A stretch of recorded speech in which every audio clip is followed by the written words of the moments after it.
12ನೇ ಶತಮಾನದಿಂದ 21ನೇ ಶತಮಾನದವರೆಗಿನ ಶ್ರೀ ಗುರು ಬಸವಾದಿ ಶರಣರ ಪರಂಪರೆಯ ಹೆಜ್ಜೆ ಗುರುತಿನ ಬಸವಯುಗ ವೈಭವ ಬೃಹತ್ ಗ್ರಂಥದ ಲೋಕಾರ್ಪಣೆ ಇದೇ ತಿಂಗಳ 15ರಂದು ಆಯೋಜನೆ ಮಾಡಲಾಗಿದೆ ಎಂದು ಶ್ಯಾಮ್ಲಿಂಗ್ ಜವಳಗಿ ಅವರು ತಿಳಿಸಿದ್ದಾರೆ. ಕಲಬುರಗಿ ನಗರದ ಪತ್ರಿಕಾ ಭವನದಲ್ಲಿ ನಡೆದ ಸುದ್ದಿಗೋಷ್ಠಿಯಲ್ಲಿ ಮಾತನಾಡಿದ ಅವರು, ಇದೇ ತಿಂಗಳ 15ರಂದು 11 ಗಂಟೆಗೆ ಕಲಬುರಗಿ ನಗರದ ವಿಶ್ವೇಶ್ವರಯ್ಯ ನಗರದಲ್ಲಿ ಜನಸ್ನೇಹಿ ಸಮಾನ ಮನಸ್ಕರ ಚಿಂತಕರ ವೇದಿಕೆ, ಬೆಂಗಳೂರು ಸಹಯೋಗ ಶರಣ ಸಂಸ್ಕೃತಿ ದೃಶ್ಯಕಲಾ ಸಂಗ್ರಹಾಲಯ ಮತ್ತು ಸಂಶೋಧನಾ ಕೇಂದ್ರ ಕಲಬುರಗಿ ಸಂಯುಕ್ತಾಶ್ರಯದಲ್ಲಿ 12ನೇ ಶತಮಾನದಿಂದ 21ನೇ ಶತಮಾನದವರೆಗಿನ ಶ್ರೀ ಗುರು ಬಸವಾದಿ ಶರಣರ ಪರಂಪರೆಯ ಹೆಜ್ಜೆ ಗುರುತಿನ ಬಸವಯುಗ ವೈಭವ ಬೃಹತ್ ಗ್ರಂಥದ ಮುಖಪುಟದ ಅನಾವರಣ ಕಾರ್ಯಕ್ರಮ ಆಯೋಜನೆ ಮಾಡಲಾಗಿದೆ ಎಂದರು. Bureau report, RJ32 Kannada news, Kalaburagi. ಒಂದು ಸಣ್ಣ ಪ್ರಯೋಗ ಅಂತ ಅಂದ್ಕೊಂಡಿದ್ದೀನಿ.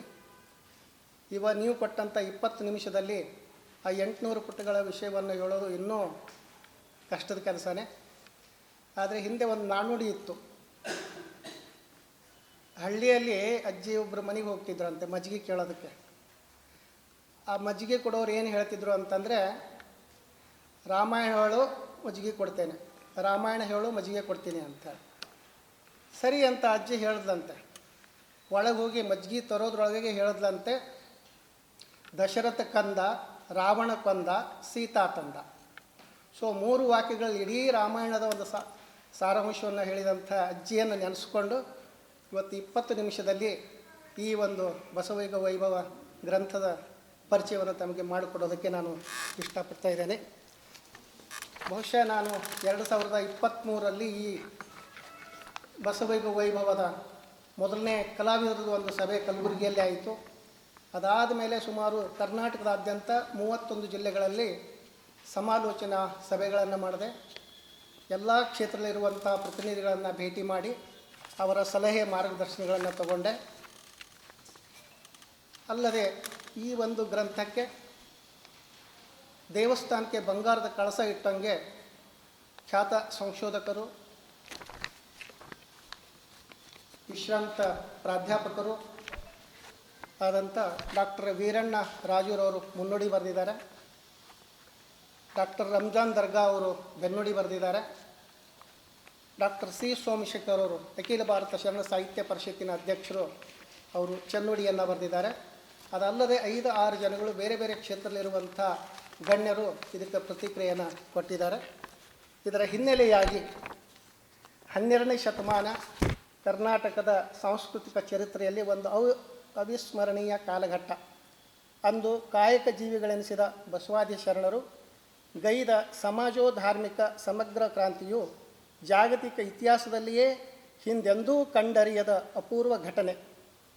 ಸಕಲ ಜೀವಾತ್ಮರ ಲೇಸಿನ ತಳಹದಿಯ ಮೇಲೆ ನಡೆದ ಈ ವೈಚಾರಿಕ ಕ್ರಾಂತಿ ತತ್ಪೂರ್ವದ ಧಾರ್ಮಿಕ, ಸಾಮಾಜಿಕ, ಆರ್ಥಿಕ, ನೈತಿಕ, ಸಾಹಿತ್ಯಿಕ, ಸಾಂಸ್ಕೃತಿಕ ಎಲ್ಲ ಕ್ಷೇತ್ರಗಳಲ್ಲಿ ಅಮೂಲಾಗ್ರ ಬದಲಾವಣೆಯನ್ನು ತರುವಂಥ ಮೂಲಕ ಮಾನವ ಬದುಕಿಗೆ ಹೊಸದೊಂದು ಭಾಷೆಯನ್ನೇ ಬರೆದರು.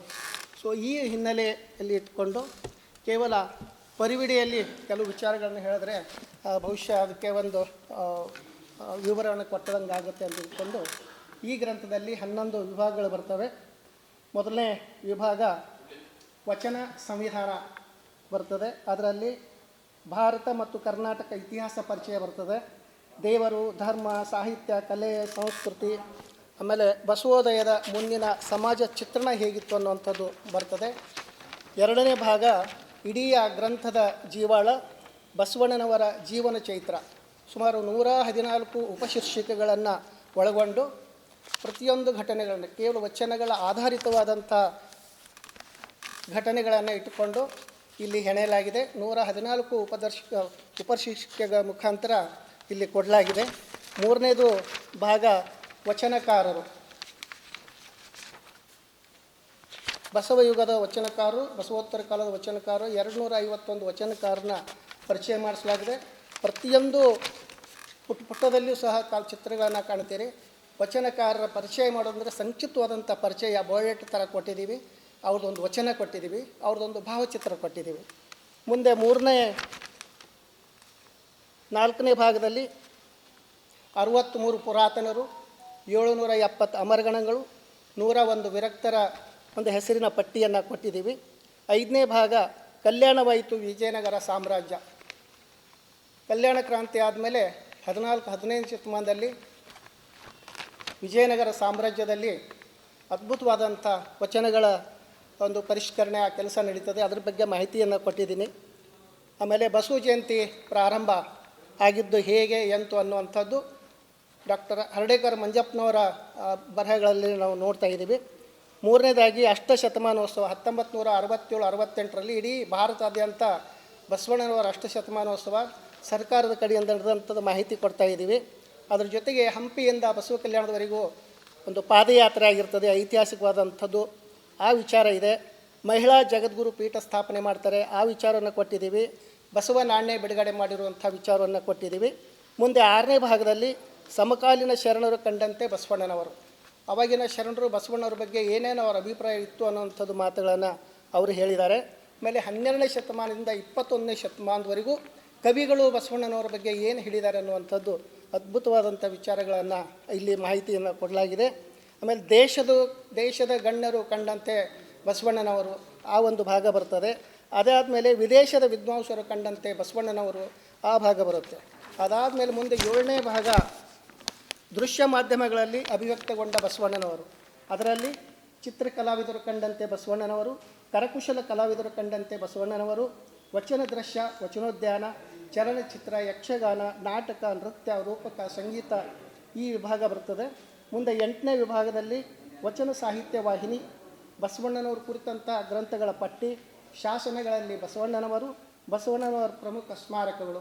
ಮುಂದೆ 9ನೇ ಭಾಗದಲ್ಲಿ ಸಾಗರದಾಚೆ ಬಸವತತ್ವ ಪ್ರಸಾರ, ಲಾಲ್ಬಾಗ್ದಲ್ಲಿ ಅರಳಿದ ಫಲಪುಷ್ಪ ಮಂಟಪ, ಲಾಲ್ಬಾಗ್ದಲ್ಲಿ ಅರಳಿದ ಅನುಭವ ಮಂಟಪ, ಕೂಡಲ ಸಂಗಮದಲ್ಲಿ ಸರ್ಕಾರದ ವತಿಯಿಂದ ನಡೆದಂಥ ಬಸವಾದಿ ಶರಣರ ವೈಭವ, ಬಸವ ಸಂಸ್ಕೃತಿ ಅಭಿಯಾನ ಈ 9ನೇ ಭಾಗದಲ್ಲಿ ಬರ್ತಾ ಇದೆ. ಸೊ 10ನೇ ಭಾಗದಲ್ಲಿ ಮಾಹಿತಿ ಕಣಜ ಅನ್ನುವಂಥದ್ದು 12ನೇ ಶತಮಾನದ ಕುರುಹು ಸುಕ್ಷೇತ್ರ ಬಿಜನಹಳ್ಳಿ, ಜಂಗಮರ ಹತ್ಯಾಕಾಂಡ, ಲಿಂಗವಂತ ರಾಜವಂತನೆಗಳು, ಶಿಕ್ಷಣ ಕ್ಷೇತ್ರಕ್ಕೆ ಲಿಂಗಾಯತ ಸಂಘ ಸಂಸ್ಥೆಗಳ ಕೊಡುಗೆ, ಮಠಗಳ ಕೊಡುಗೆ. ಆಮೇಲೆ ಅದ್ಭುತವಾಗಿ ರಂಜಾನ್ ದರ್ಗಾ ಅವರು ಇನ್ನೇನು ಬೇಕು ದಾಖಲೆ ಅನ್ನುವಂಥದ್ದು ಅದ್ಭುತವಾದಂಥ ಲೇಖನವನ್ನು ಕೊಟ್ಟಿದ್ದಾರೆ. ಧರ್ಮ ಮಾನ್ಯತೆಗಾಗಿ ರ್ಯಾಲಿಗಳ ಮಾಹಿತಿ ಇದೆ. ಬಸವಾದಿ ಶರಣರ ಕಲಾಕೃತಿಗಳ ಆರ್ಟ್ ಗ್ಯಾಲರಿಗಳು ಎಲ್ಲೆಲ್ಲಿ ಕರ್ನಾಟಕದಲ್ಲಿ ಇವೆ ಅನ್ನುವಂಥದ್ದು ಮಾಹಿತಿಯನ್ನು ಕೊಡಲಾಗಿದೆ. ಮುಂದೆ ಕೊನೆಯ ಭಾಗ 11ರಲ್ಲಿ ಮಠಾಧೀಶರಿಗೆ ಬಹಿರಂಗ ಪತ್ರ ಮನವಿ ಅನ್ನುವಂಥದ್ದು ಡಾಕ್ಟರ್ ಸಿದ್ದಯ್ಯ ಪುರಾಣಿಕರವರು 50 ವರ್ಷಗಳ ಹಿಂದೆಯೇ ಬರೆದಿದ್ದರು ಅವರು. ಆ ಒಂದು ನೆನಪನ್ನು ಇಲ್ಲಿ ಮಾಡಿಕೊಳ್ಳಲಾಗಿದೆ. ಪ್ರಾತಸ್ಮರಣೀಯರು, ಮರೆಯಲಾಗದ ಮಹಾನುಭಾವರು, 12ನೇ ಕ್ರಾಂತಿ ಆದಮೇಲೆ ಇದುವರೆಗೆ ಹಲವಾರು ಜನ ಸೇವೆಯನ್ನು ಮಾಡಿದ್ದಾರೆ. ಅಂಥವ್ರದ್ದೆಲ್ಲ ಕೆಲವರನ್ನು ಮಾತ್ರ ಇಲ್ಲಿ ಸ್ಮರಿಸ್ಕೊಂಡಿದ್ದೀವಿ.